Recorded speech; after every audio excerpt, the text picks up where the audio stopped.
My guest this week on the Europe Conversation is Belgian Foreign Affairs Minister Maxime Prévot. He says his government's decision to recognise Palestine is not about legitimising Hamas, but about putting pressure on Israel for the humanitarian crisis in Gaza and the West Bank. Minister, thank you very much for joining us on the Europe Conversation. With pleasure. So the Coalition of the Willing have met in Paris again, and we know that their plans are quite far advanced in terms of the military situation in a post-conflict Ukraine. But key to that, of course, as we know, is US security guarantees. And what do we know about that so far? How concrete can they be?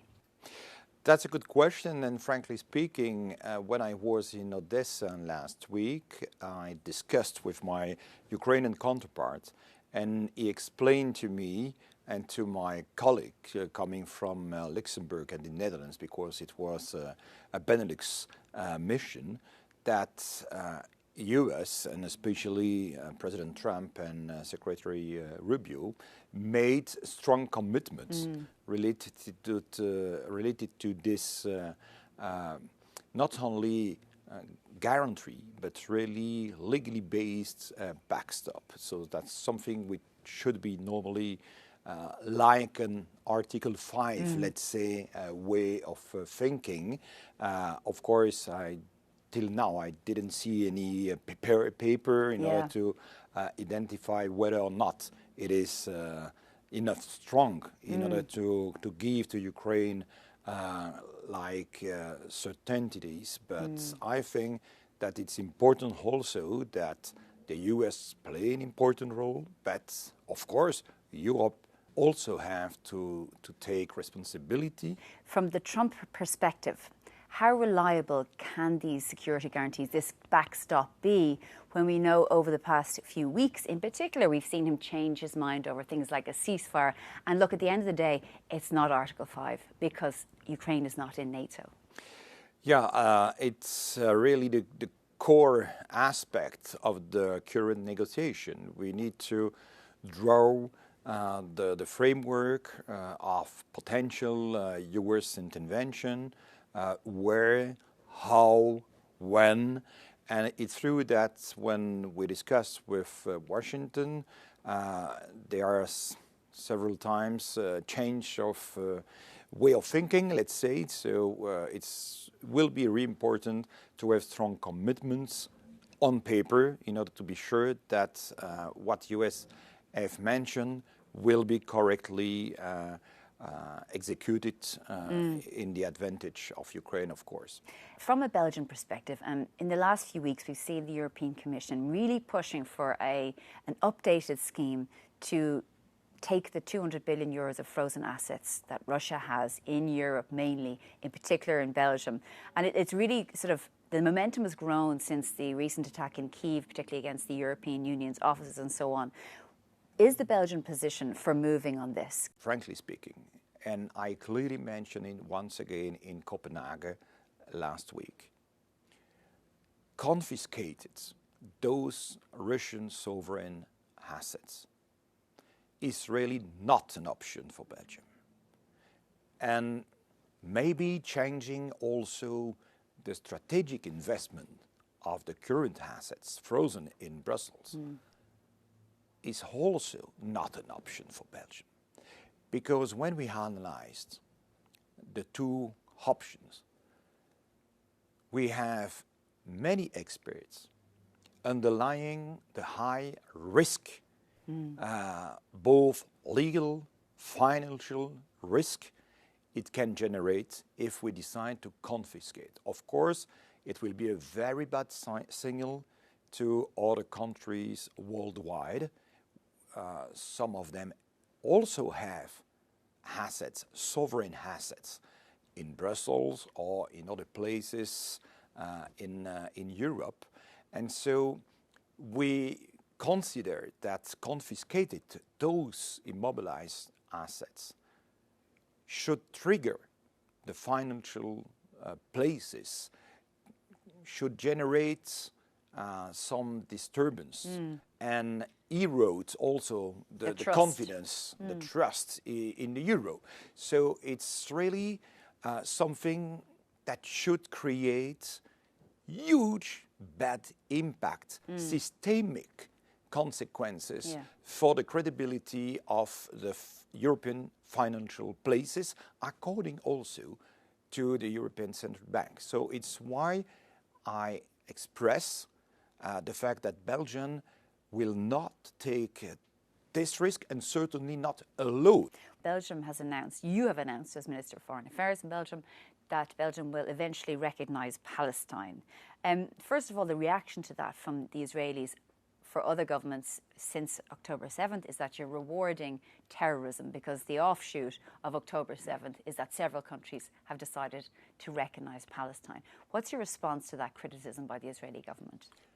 First, the context on the ground is really inhuman, especially in Gaza, when children, women, older people, and many citizens are starving. It's completely unacceptable. And I remind to the Israeli government that cutting off any humanitarian aid is a war crime.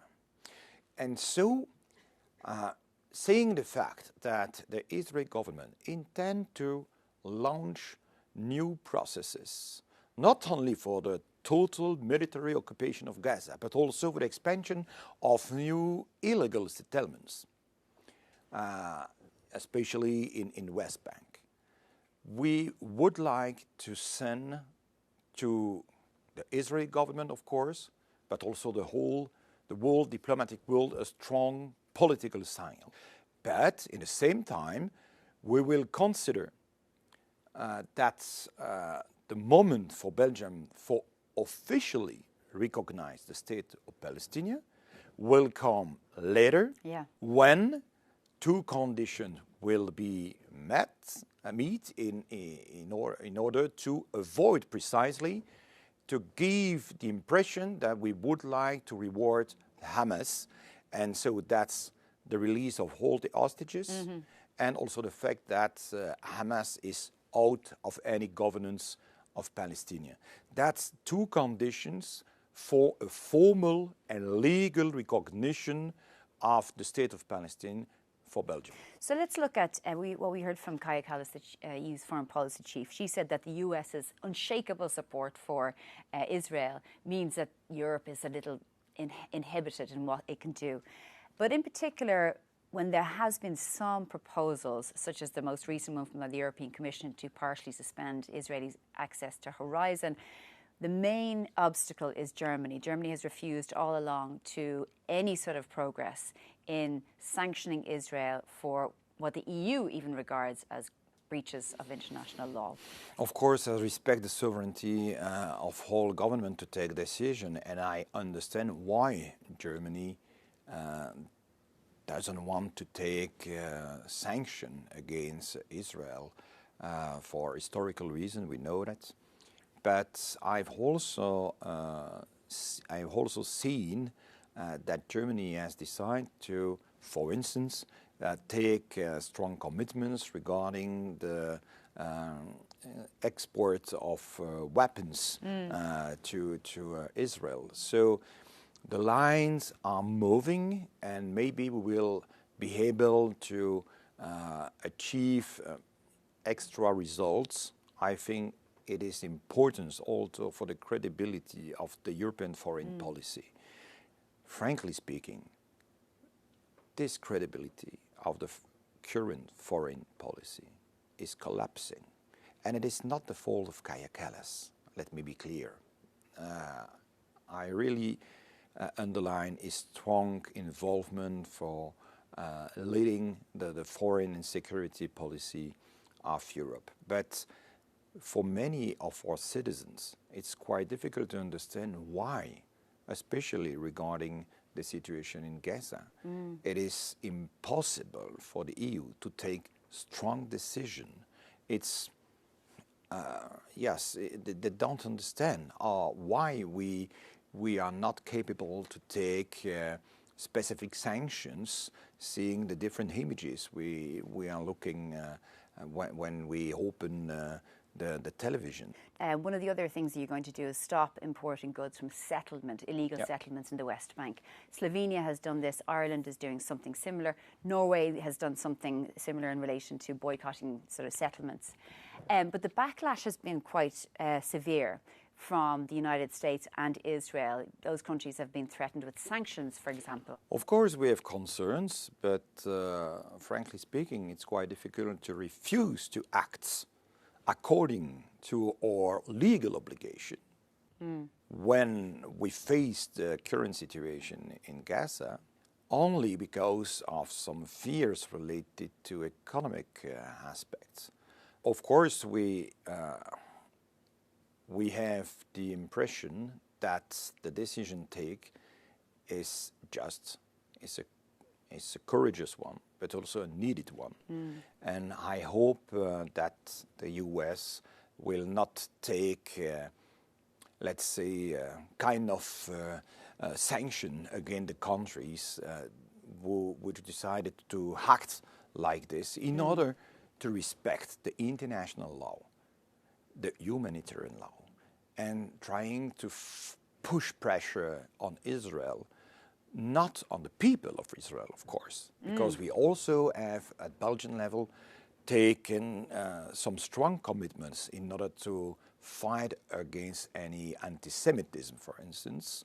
But it's really one of the measures taken in order to fight against the current far-right extremist government and the way this government is acting against the Palestinians. Okay, Maxime Prévot, Minister for Foreign Affairs of Belgium, thank you very much for joining us on the Europe Conversation. Thank you.